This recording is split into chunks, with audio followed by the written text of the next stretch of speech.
कर्नाटक चुनावों में कांग्रेस की धमाकेदार जीत के बाद इतना तो साफ है कि नरेंद्र मोदी सरकार और बीजेपी को इस हार से तगड़ा झटका लगा है और इसी के साथ दक्षिण से बीजेपी का सफाया भी हो गया है। यानी 2024 के लोकसभा चुनावों के लिए मोदी लहर अब ठंडी पड़ती नजर आ रही है, तो वहीं कांग्रेस की दावेदारी और मजबूत होती नजर आ रही है। राजनीति में दक्षिण का द्वार कहे जाने वाले कर्नाटक चुनावों के नतीजों पर न सिर्फ इंडियन मीडिया बल्कि विदेशी मीडिया ने भी अपनी नजर रखी, जिसमें दिखाया गया कि कैसे दक्षिण के एकमात्र राज्य से भी बीजेपी का सफाया हो गया। यानी कांग्रेस के लिए बीजेपी की ये हार गोल्डन चांस साबित हो सकती है। अब विदेशी मीडिया ने इस पूरे प्रकरण के बारे में क्या कुछ लिखा है, ये हम आपको इस रिपोर्ट में बताने जा रहे हैं। नमस्कार, मैं हूं कीर्ति और आप देख रहे हैं न्यूज तक। सबसे पहले बात करते हैं भारत के दोस्त कहे जाने वाले रूस की। रूस के सरकारी ब्रॉडकास्टर रशिया टुडे यानी आरटी ने लिखा, करिश्माई नेता प्रधानमंत्री नरेंद्र मोदी के नेतृत्व में बीजेपी बढ़ते ध्रुवीकरण और सांप्रदायिक टकराव के बीच 2014 से भारत में सत्ता में है, लेकिन कर्नाटक चुनाव में हार मिलने के बाद मोदी की छवि को नुकसान पहुंचा है। तो वहीं कांग्रेस और राहुल को लेकर आरटी ने लिखा कि 2014 और 2019 के संसदीय चुनावों में मिली हार के बाद इनकी लोकप्रियता लगातार कम हुई है, लेकिन पार्टी को राहुल गांधी की भारत जोड़ो यात्रा के बाद दक्षिण में अलग जगह मिली और इसी के साथ कांग्रेस जो है वो अपने प्रभाव बनाने में यहाँ पर कामयाब साबित हुई है। अब बात कतर की। कतर के न्यूज नेटवर्क अल जजीरा ने लिखा कि दक्षिण भारत के 5 राज्यों में से सिर्फ एक राज्य कर्नाटक में बीजेपी की सरकार थी और अब वो भी उनसे छिन गई।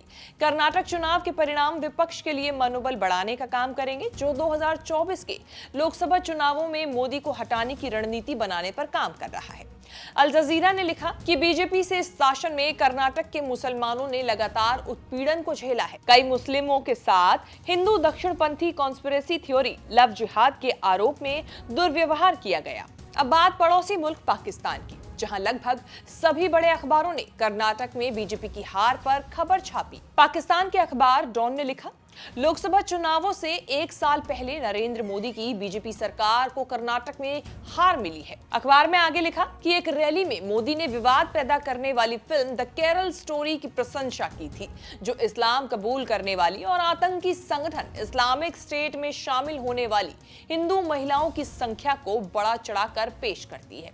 वहीं पाकिस्तान के एक और अखबार द एक्सप्रेस ट्रिब्यून ने समाचार एजेंसी रॉयटर्स के हवाले से लिखा कि कर्नाटक की ये जीत दुनिया के सबसे बड़े लोकतंत्र में कांग्रेस को एक राजनीतिक ताकत के रूप में फिर से स्थापित करने में मदद करेगी। बात तुर्की की। तुर्की के सरकारी ब्रॉडकास्टर टीआरटी वर्ल्ड ने लिखा कि ये चुनाव कांग्रेस को देश भर में अपने राजनीतिक प्रभाव को फिर से हासिल करने में मदद करेंगे। टीआरटी वर्ल्ड ने अपनी एक रिपोर्ट में लिखा, बीजेपी चुनावों में मोदी की लोकप्रियता पर निर्भर थी और चाहती थी कि कर्नाटक पर अपनी सत्ता को बनाए रखे। कर्नाटक एकमात्र दक्षिण भारतीय राज्य है जहां बीजेपी ही सत्ता में थी। तुर्की के ब्रॉडकास्टर ने लिखा कि कर्नाटक में बीजेपी नेताओं और उनके समर्थकों द्वारा मुस्लिम लड़कियों को स्कूल कॉलेजों में हिजाब पहनने पर रोक लगा दी गई थी, जिसके बाद से हिंदुओं और अल्पसंख्यक मुस्लिमों के बीच सांप्रदायिक ध्रुवीकरण बढ़ा है। अब बात भारत के एक और पड़ोसी मुल्क नेपाल के बारे में। नेपाल की मीडिया में कर्नाटक चुनावों को लेकर लिखा गया। अखबार काठमांडू पोस्ट ने लिखा कि कर्नाटक में कांग्रेस की जीत 2024 में लोकसभा चुनावों से पहले पार्टी को प्रोत्साहित करेगी। अखबार ने रॉयटर्स के हवाले से लिखा कि नरेंद्र मोदी के सत्ता में आने के बाद से ही कांग्रेस पार्टी खराब प्रदर्शन कर रही है। 9 सालों से देश की सत्ता पर काबिज मोदी देश में काफी लोकप्रिय हैं और 2024 के लोकसभा चुनावों में भी उनकी जीत के आसार हैं। ऐसे में कर्नाटक में हार बीजेपी के लिए एक बड़ा झटका है। विदेशी मीडिया में छपी खबरों को देखकर इतना तो साफ है कि कर्नाटक चुनावों का मुद्दा सिर्फ भारत में ही नहीं बल्कि विदेश में भी खूब गरमाया है। कांग्रेस ने कर्नाटक चुनाव जीत तो लिया है, लेकिन अभी तक सीएम पद को लेकर पार्टी में सस्पेंस बना हुआ है। डीके शिव कुमार या सिद्धारमैया कौन बनेंगे सीएम कर्नाटक के, ये अभी साफ नहीं हो पाया है।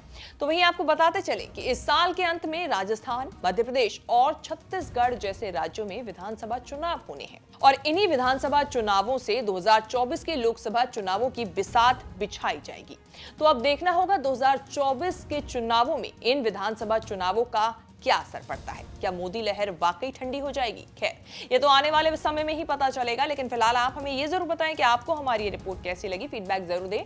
देश विदेश से जुड़ी तमाम बड़ी खबरों के साथ अपडेट रहने के लिए देखते रहिए न्यूज़ तक।